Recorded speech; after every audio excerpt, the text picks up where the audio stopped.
കുരിശിന്റെ മാറിൽ വെയിലേറ്റെനിക്ക തണലേകും നാഥനെ പീരി. വിശുദ്ധ യോഹന്നാന്റെ സുവിശേഷം 12-ാം അധ്യായം 44 മുതൽ 50 വരെയുള്ള വാക്യങ്ങൾ. എന്റെ വാക്കുകൾ കേൾക്കുന്നവൻ അവ പാലിക്കുന്നില്ലെങ്കിൽ ഞാൻ അവനെ വിധിക്കുന്നില്ല.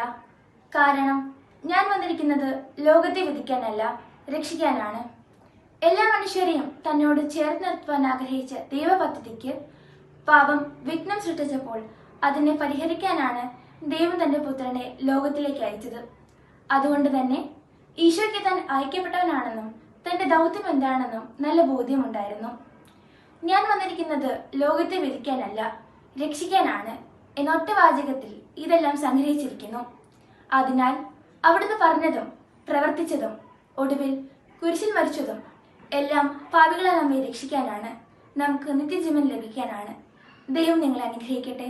കുരിശിന്റെ മാറിൽ വെയിലേറ്റെനിക്ക തണലേകും നാഥനെ പീരി.